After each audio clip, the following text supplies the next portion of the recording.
Okay, so Aisha, I'm so happy to have you here. So excited. I saw you on Friday at the national trials. I saw the way you celebrated, and I was like, I have to talk to you. So, first of all, tell our audience who you are. Why am I so excited to have you here? I'm Aisha Praught Leer. I'm a middle distance runner for Jamaica and this year's 2024 Olympic Trials 1500 meter champion. What was that like? Is it your first time coming to the trials here? No, this was my I'm not sure, maybe my fourth trials. So what's interesting about middle distance in Jamaica is there's not very many of us. Right. So there were 3 competitors in the 1500. I've raced anything from the steeplechase to the 5K, but I'm usually the only one in the steeple and the 5K. So I come down and run 1500 meters only when there's someone else that wants to run. Right. So I've been competing for Jamaica since 2015. Okay. And not every year there is someone to race. Right. But if there's someone to race, I'll be here. Right. So what was it like being, because I'm in the stands and I'm looking down and I'm getting goosebumps and tears coming to my eyes and all of it. What does it feel like for you? It's my favorite thing to do. I've been a professional for 12 years and I've been running for 23 years, and you think that it gets easier to race. But She's been running for 23 years. I'm looking at her and thinking she's 23 or something. Yeah, right? So you've been running, you came out of the womb running. No, I am 34. So I've been running since I was 11. But there are always nerves associated with racing, especially in middle distance. There's a little bit of a difference to other disciplines in track and other sports. Middle distance is all about exhaustion. And when you're racing, the goal is a maximum effort. And it's not necessarily a technical event or like a sharp event like the hurdles, or I'm not throwing the javelin and it's a quick max effort. It's the 1500 is 4 minutes of how fast can you go. And the preparation is more, I have to be prepared to be in so much pain and be okay with that. Wow. So I'm going to go in a little while in the discipline that it must take to get there. But tell me a little bit about your childhood, how you grew up. Tell me about that. So I grew up in a small town in Illinois. The town is called Moline. And for the farmers, it's the corporate home of John Deere tractors. I grew up with my mom. I didn't know my Jamaican family until I was in my early 20s. I always knew I was Jamaican, but I grew up in a small farm town in the US. My mom, I didn't know this at the time until I reflected as an adult, but I wasn't necessarily steeped in Jamaican culture, but there were tidbits always. Right. Like I was in the womb here and in London, and my mom ate really healthy and cooked all my baby food and would do certain things that, you know, other kids weren't doing in my neighborhood. And so I always grew up knowing that I was Jamaican, but wasn't deep into my culture, and I didn't know my family. But I met my dad in Berlin in 2013. Right. And from there, it was like looking in the mirror for the first time. Wow. Yeah, it was really special.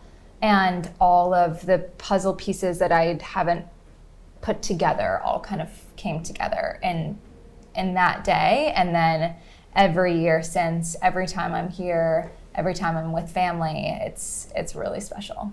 Wow. What was it like growing up knowing that you had a Jamaican side of you, but not knowing your Jamaican family? It's interesting. The culture that I grew up in is regionally the Midwest culture in the U.S., and it's very normal to not go deep. You know, okay. It's not something that I consciously thought about often because I had a really wonderful childhood. My mom sacrificed so much, and I learn of her sacrifices as I get older. And I had a family that loved me. My mom got remarried when I was 4, and so I had a great father figure, and I just was a regular kid that looked absolutely nothing like my family. My little brother has blonde hair and blue eyes, and my mom is white, and it was just I stuck out like a sore thumb, but I didn't consciously feel different. Okay. And then what have your experiences been like in the years that you've been coming to Jamaica and experiencing Jamaica in Jamaica? Yeah, it's so different. It's I feel more whole. You know, there weren't conscious things that I thought about often, but then once I started gathering more pieces, I realized that there were holes. Right. And it's really special. Like I didn't know so much, and now I'm putting it all together, and I feel just super at peace with everything, and really just grateful. As I get older, that's one thing that I practice often, and I think about often is how grateful I am for having both. Yeah, awesome. All right, so how did you get involved in track and field? I got involved in track and field in middle school. I was really fast when I was young. I was a sprinter, and I just went out for the track team. I was kind of a introverted, quiet kid. I loved school. I did karate. Like I wasn't really a traditional sports person. I've never actually played a traditional sport, but I went out for the track team and was really fast and would beat all the boys in my school. And I just loved it. Like the thrill of competition, I just loved. And I ran the 100, 200, and 400 until I got to high school. And as I, got older, I got more interested in dance, and I did cheerleading, and I did sprinting in the spring. And one day, one of my good friends just convinced me to go out for the cross-country team. And I thought, this is crazy. I can't run 3 miles. 100 meters, they don't go together. Yeah. So just for our Jamaican viewers, middle school for us would be grade 6, 7, and 8, right? Because for us, high school begins at grade 7. And it goes all the way up. Yes. So middle school, which is grade 6, grade 7, grade 8 is where you started. Yes. And then in high school, so that's grade 9 up. Yes. Okay. 9 through 12. So yeah, when I was 16, my friend convinced me to come out for cross country. And I thought, okay, maybe, but I'm not sure. The race distance is 3 miles. And I'm not sure that I can make it 3 miles. Right. But I'll try. And it looked like they were having fun, and so I thought, okay. My mom really didn't know when she was coming to the first cross-country meet if I was going to have to stop and walk in the race, and she didn't know what going to a cross-country meet was like for the parents. The parents are running back and forth and also cheering on the kids, and it's a totally fun, different sport. And I trained all summer kind of quietly by myself. I mapped out a 3-mile route from my house and just worked until I could make it 3 miles.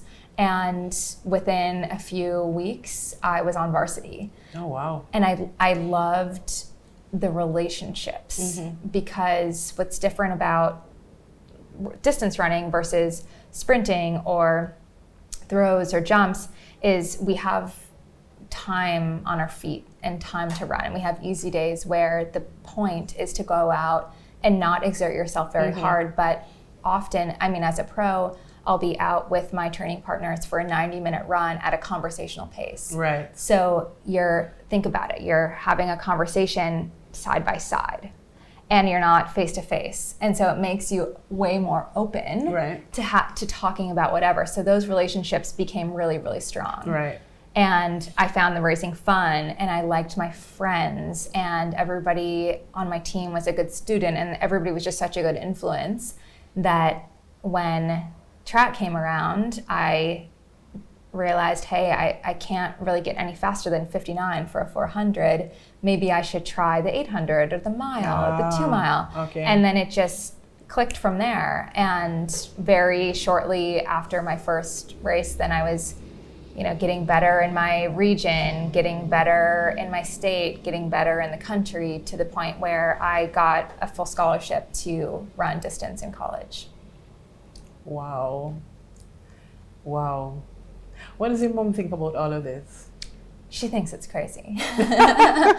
She loves it. I mean, my mom has always loved track. Mm-hmm. So I was always exposed for the Olympics.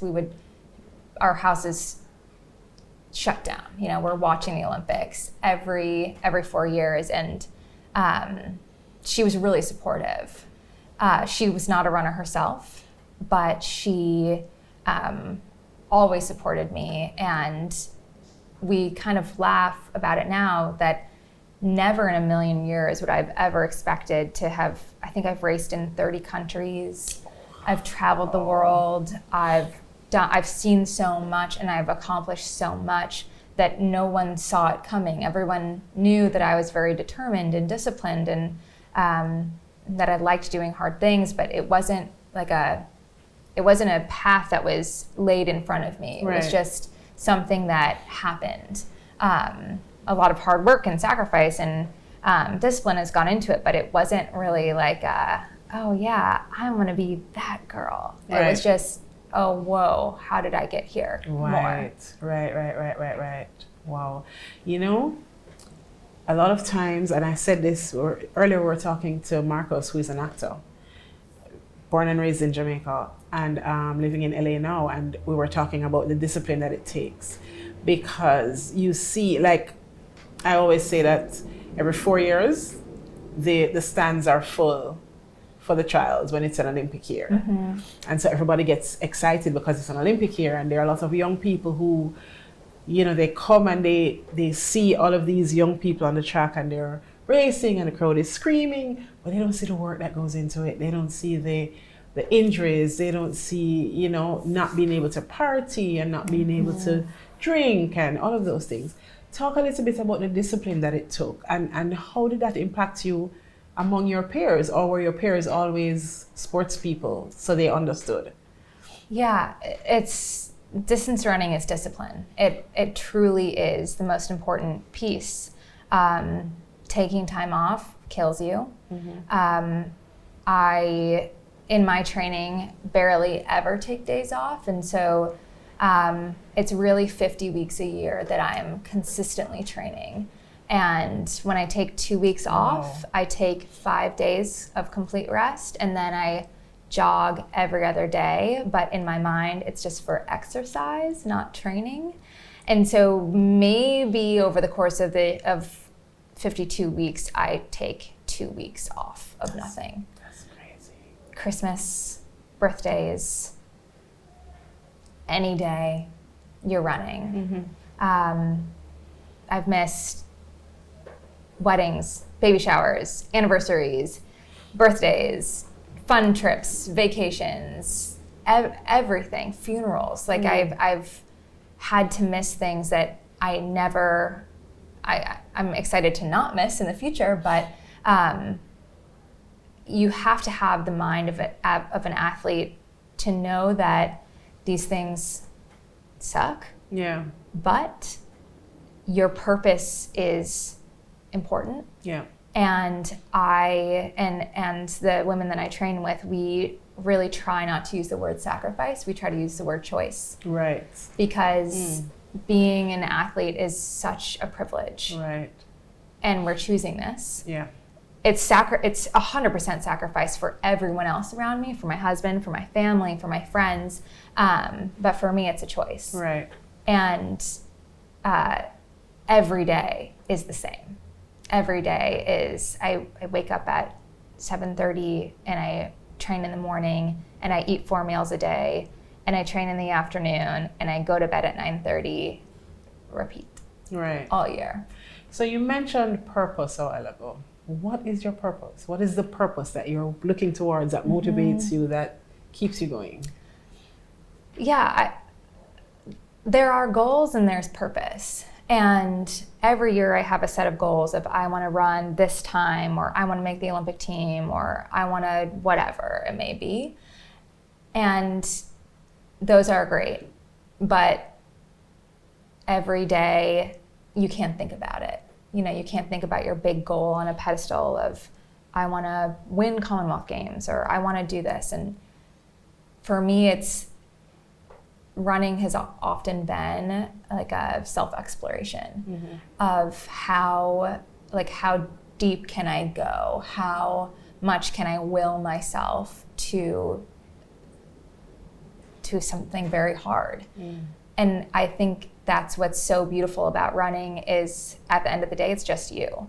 You know, you have your team, you have everybody who's put in a bunch of effort with you, but it's you alone on the track.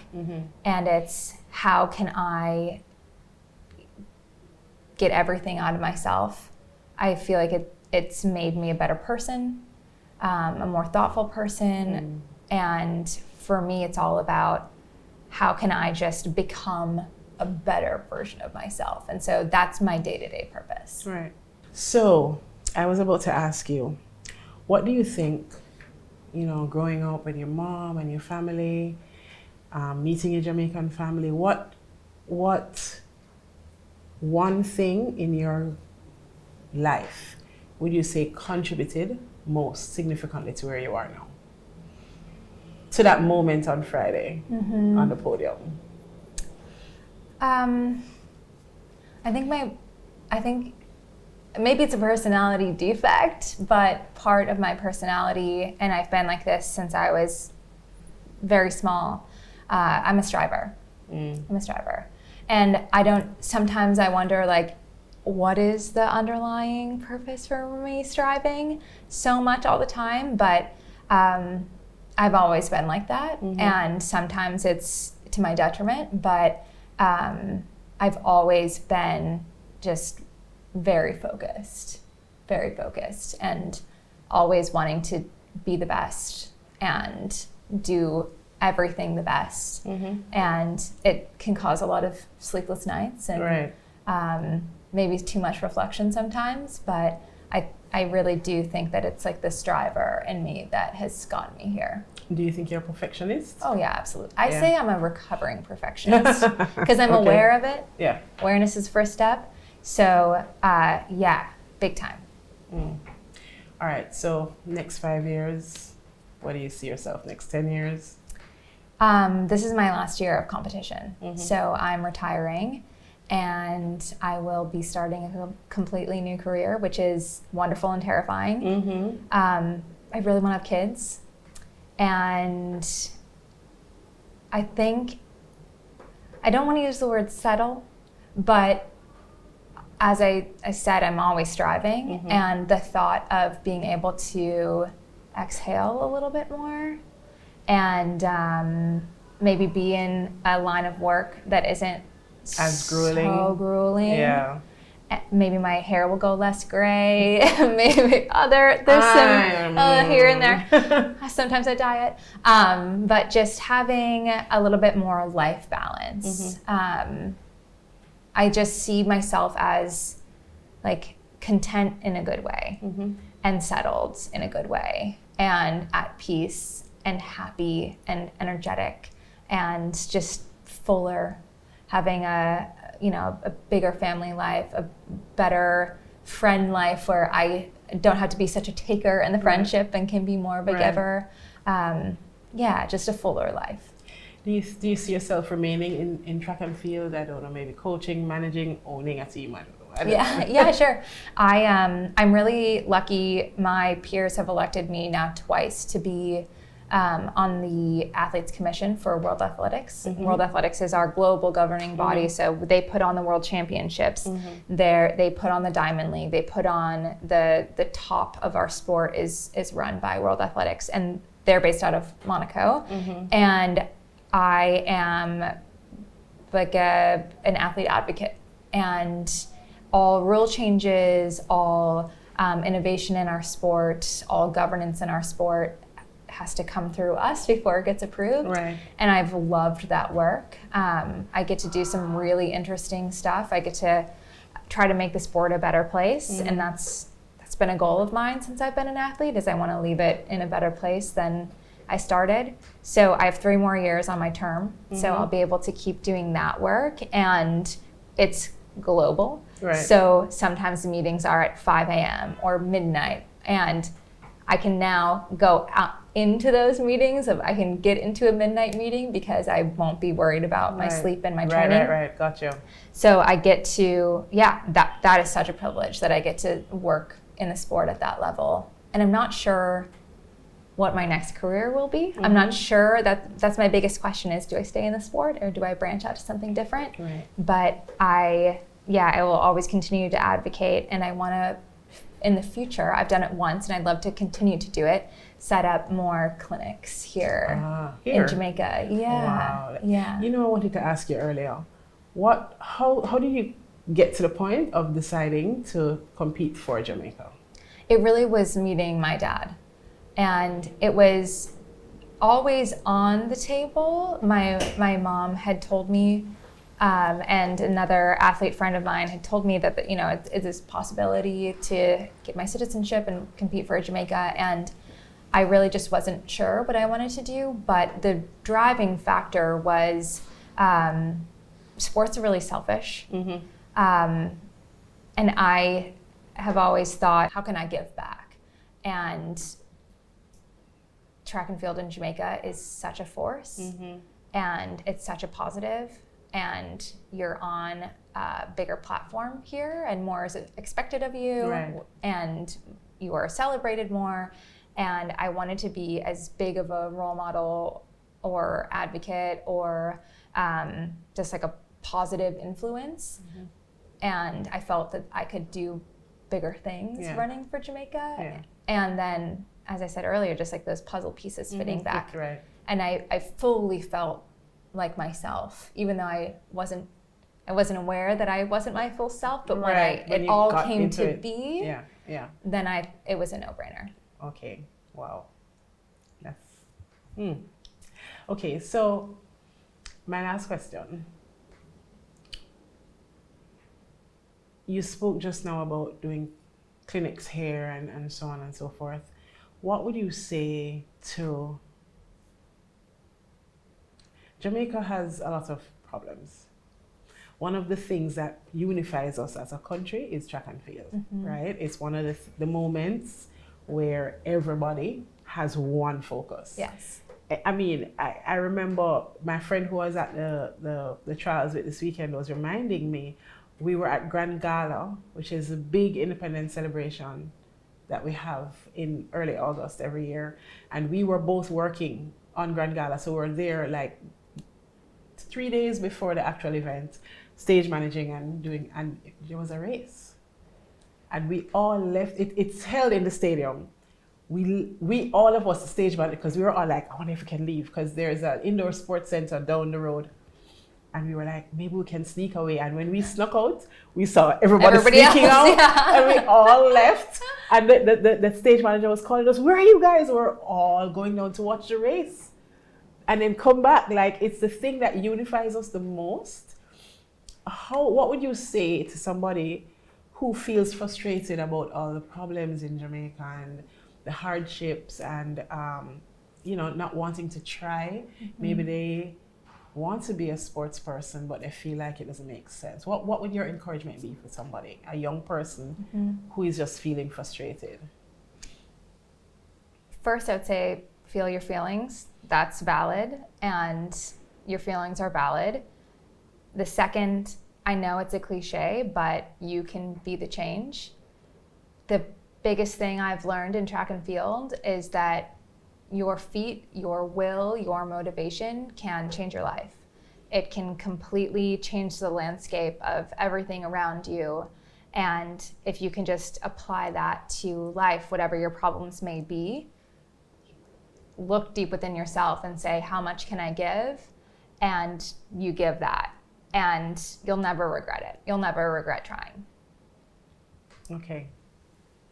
Thank you so much. Thank you. I'm so happy that you agreed to do this. This was so great. I'm so happy, and I wish you all the best. Thank I know you. I'll be hearing every time you win a race, I hear about it. Oh. Every time you're coming to Jamaica, I hear about it. So I'm so grateful. And I'm just excited to see what next, what the new career is going to be, and how you're going to pour back into us. Thank you so much, and thanks for having me. No problem.